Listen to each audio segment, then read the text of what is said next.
बिहार के आज़मीन हज को सफ़र हज से रवाना होने से 2 दिनों पहले पटना हज भवन में रिपोर्ट कराना होगा। हालांकि इसके लिए ये शर्त नहीं है कि जो हज पे जा रहे हैं उन्हें ही जाना है उनके, बल्कि कोई करीबी हैं जो जाकर रिपोर्ट कर सकते हैं, वो भी जाकर रिपोर्ट कर सकते हैं। हालांकि इस दौरान जो है एक मैसेज को लेकर काफ़ी आज़मीन परेशान हैं कि उनको एम्बार्केशन पॉइंट पर जाकर रिपोर्टिंग कराना है या फिर पटना हज भवन में कराना है।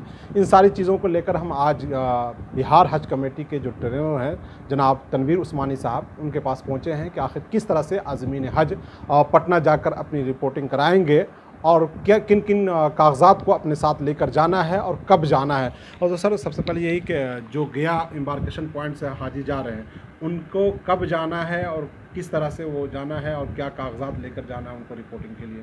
जी, जैसा कि सब लोगों को पता ही है कि सारे लोगों का फ़्लाइट का शेड्यूल आ चुका है और हर लोगों को पता चल गया है कि उनकी फ़्लाइट कब कब है। तो अब उनको देखना ये पड़ेगा कि जिस दिन उनकी फ़्लाइट होगी तो उसके 2 दिन पहले, मिसाल के तौर पे समझ लीजिए कि अगर जिनकी फ़्लाइट 7 को होगी तो उनको 5 तारीख को पटना जाकर के रिपोर्टिंग करना होगा। अगर जिनकी फ़्लाइट 14 तारीख को है तो उनको 2 दिन पहले यानी 12 तारीख को पटना जाकर के रिपोर्टिंग करनी होगी। तो रिपोर्टिंग करने में ये कोई शर्त नहीं है कि जो हाजी साहिबान हैं वही खुद जाएंगे, बल्कि वो उनके बिहाफ में कोई भी उनके अजीज़ या उनके करीबी जो आदमी होंगे वो वहाँ जाकर के रिपोर्ट कर देंगे। रिपोर्टिंग में करना ये है कि उनके पास जो भी रसीद है जमा की हुई, जो 3 किस्तों में उन्होंने पैसा जमा किया है, उसकी ओरिजिनल कॉपी, जो पिलग्रिम कॉपी उनके पास है, वो लेकर के जाना है। और साथ में उनके पास एक हेल्थ कार्ड उनको दिया गया है वैक्सीनेशन का, वो साथ लेकर के जाना है। ये डॉक्यूमेंट को वहाँ लोग पटना हज भवन में वो उसको देखेंगे और देखने के बाद उसको लौटा देंगे, वो लोग वहाँ अपने पास रखेंगे नहीं। ये रिपोर्टिंग करने के बाद फिर 2 दिन के बाद उनकी यहाँ फ़्लाइट होगी तो पटना हज भवन में ही सारे डॉक्यूमेंट उनको मिलेगा। पासपोर्ट, उनका ब्रेसलेट, उनका आइडेंटिटी कार्ड, वीज़ा, सारा पेपर उनको पटना से मिलेगा। गया एयरपोर्ट पर सिर्फ उनको टिकट दिया जाएगा आने जाने का। यहाँ पर एक कन्फ्यूज़न ये हो रहा है कि हर हाजियों को फ़्लाइट का जो इन्फॉर्मेशन आ रहा है वो सेंट्रल हज कमेटी मुंबई से आ रहा है।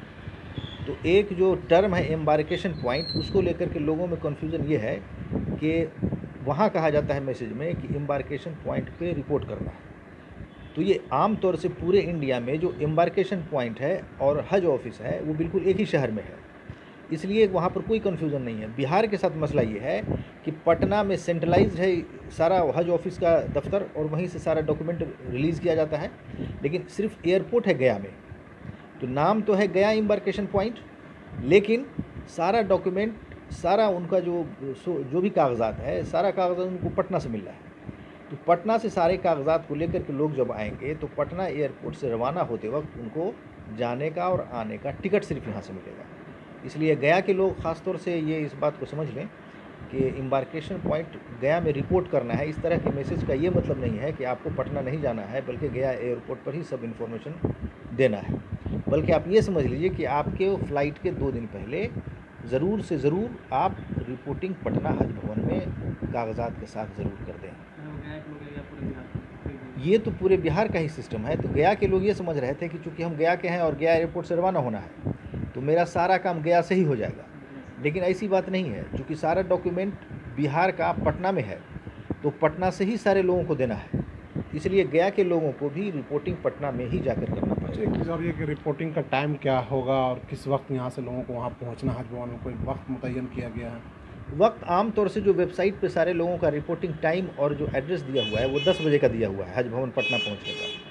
लेकिन ऐसी बात नहीं है, दूर दराज के जो लोग हैं वो 10 बजे नहीं भी पहुँच पाएँ, 11, 12, 1 बजे भी पहुँच जाएंगे तो उनकी रिपोर्टिंग हो जाएगी। ऐसा नहीं है कि जो लोग 10 बजे नहीं पहुँचेंगे उनकी रिपोर्टिंग नहीं होगी। अच्छा, ये जो सारे कागजात आपने बताए कि पासपोर्ट मिलेगा और वीज़ा मिलेगा, आइडेंटिटी कार्ड मिलेगा और कड़ा मिलेगा, ये सारी चीज़ें वहीं मिलेंगी। उसमें अगर कोई चीज़ उनको नहीं मिल पाए तो वो क्या गया एयरपोर्ट पर मिलेगा? वहाँ अगर नहीं मिला तो नहीं, इसमें ये देखने की ज़रूरी है कि जो भी साहब हाजियों के बिहाफ में जा रहे हैं तो वहाँ जो भी सामान वो ले रहे हैं वो देख लें कि सारे सामान उनके और उनके जो कवर में जितने हाजी हैं सारे लोगों का सारा सामान है या नहीं है। जैसे एक कवर में जितने लोग हैं, 1, 2, 3, 4 तक लोग हो सकते हैं, तो चारों का पासपोर्ट, चारों का वीज़ा, चारों लोगों का कड़ा जो ब्रेसलेट होता है और चारों लोगों का आई कार्ड, ये सब उनको मिला है या नहीं मिला है। अगर किसी का नहीं मिला है तो वो वहीं उनको खोजना पड़ेगा। गया आने के बाद आप सोचेंगे कि जो बच गया है यहाँ मिलेगा, तो ये बिल्कुल ये नामुमकिन सी बात है। इसलिए जो साहब जा रहे हैं वो ज़िम्मेदार साहब जाएँ और एक-एक डॉक्यूमेंट वहाँ चेक कर लें कि सारे लोगों का है या नहीं। चेक कीजिए ये भी कि जैसे कि आप बता रहे कि तो कवर में जैसे 4 लोग अगर हैं तो चारों को जाना है या उनके आदमी को जाना है कि या किसी एक शख्स के जाने से हो जाएगा ये रिपोर्टिंग? किसी एक शख्स को, कोई ज़रूरी नहीं है कि कवर में चारों हैं उसी में से कोई एक हो।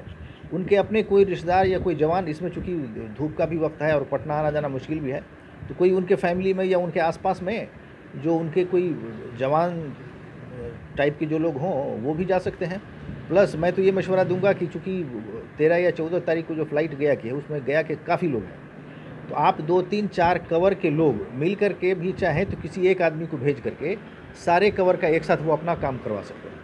तो हर लोगों को अलग अलग जाने की ज़रूरत नहीं है, वो आपस में कोऑर्डिनेशन करके लोग आसानी इसमें पैदा कर सकते हैं। अच्छा, जो दूर दराज के होंगे, मान के चलिए अगर कोई किशनगंज से हाजी आ रहे होंगे पटना हज भवन में 2 दिन पहले रिपोर्टिंग करने, तो अगर वो चाहें तो पूरी तैयारी के साथ आ जाएं कि हाँ वो पटना आने के बाद, क्योंकि लोग वापस नहीं हो पाते हैं और फिर वहाँ अपना रिपोर्टिंग करा के फिर वो जैसे हज यहाँ गया आना चाहते हैं, तो वैसा भी वहाँ इंतज़ाम है? हाँ बिल्कुल बिल्कुल, ये आम तौर से जो 2 दिन पहले बुलाया जाता है, ये पूरे बिहार के लोगों के लिए, सारे लोगों को 2 दिन पहले वहाँ बुला करके रख करके वहाँ पूरे रहने का, खाने का 2 दिनों का इंतज़ाम रहता है। प्लस वो लगातार कंटिन्यूअस वो ट्रेनिंग भी चलती रहती है। तो जो बाहर के हजरात हैं, पटना के बाहर के, तो वो सारे लोग 2 दिन पहले अपने पूरे सामान और अपने पूरी तैयारी के साथ पटना आ जाते हैं। 2 दिन पहले उनकी रिपोर्टिंग हो गई, उसके बाद वो 1 दिन वेट करते हैं, 1 दिन पहले उनको सारा डॉक्यूमेंट मिल गया और वहाँ रात में इशा के बाद खाना वाना खाने के बाद सारे लोगों को बस से एयरपोर्ट यहाँ पहुँचा दिया गया। तो उनके लिए तो काफ़ी आसानी हो जाती है बाहर के लोगों के लिए। अच्छा, जो अपनी गाड़ी से आना चाह रहे होंगे, आते हैं भी हैं बहुत सारे हाजी, तो वो यहाँ गए एयरपोर्ट पर किस वक्त पहुँचेंगे जिस दिन उनकी फ़्लाइट होगी, कितने देर पहले पहुँचना है? कोई ऐसा हिदायत जो है हज कमेटी की तरफ से जारी की गई? जी जी हाँ, ये आमतौर से जो किसी भी इंटरनेशनल फ़्लाइट में आप फ़्लाइट के 3 घंटा पहले रिपोर्टिंग करने का रूल है, वही रूल यहाँ भी फॉलो होता है। लेकिन यहाँ हम लोग चूँकि हज का मामला होता है, ज़्यादातर लोग पहली बार फ़्लाइट कर रहे होते हैं और बहुत सारा डॉक्यूमेंटेशन, टिकट का मिलना, आना जाना समझाना पड़ता है। इसलिए हम लोग ये मशवरा देते हैं कि कम से कम 4 घंटा पहले तो ज़रूर आप एयरपोर्ट पर रिपोर्ट कर दें। जैसे अभी जो फ़्लाइट जो शुरू हो रही है वो 8 बजे सुबह की है, तो मेरा यही रिक्वेस्ट रहेगा कि भाई सारे लोग कम से कम 4 बजे सुबह तक ज़रूर वहाँ रिपोर्ट कर दें गया एयरपोर्ट पर, ताकि 1 घंटे के दौरान उनका सारा टिकट का अरेंजमेंट हो जाए और 6 बजे तक उन लोग को हम लोग टर्मिनल के अंदर वहाँ से भेज दें।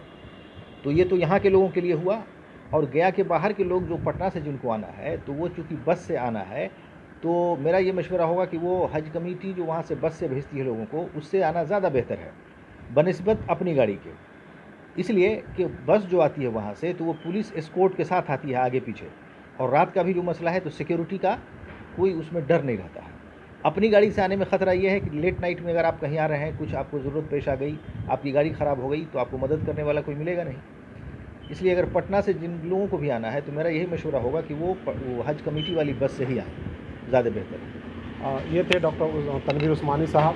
इनका कहना है कि आज़मीन हज परेशान बिल्कुल ना हो, बल्कि जिनके पास मैसेज आया है कि वो एम्बार्केशन पॉइंट पर अपनी रिपोर्टिंग कराएं, तो वो इस मैसेज को पटना हज भवन समझें और पटना हज भवन में जाकर ही 2 दिन पहले अपनी रिपोर्टिंग कराएं। और ख़ास तौर से जो अगर कोई चाहे तो 2-3 कवर के मिलाकर भी एक शख्स जाकर पूरी रिपोर्टिंग करा सकता है, लेकिन उसमें ये ज़रूर ध्यान रखा जाए कि जिन जिन कागजात वहाँ से मिलने हैं उसकी पूरी तरह से तहकीक कर लें, जाँच कर लें और बहिफाजत लेकर हाजी तक पहुँचाएँ।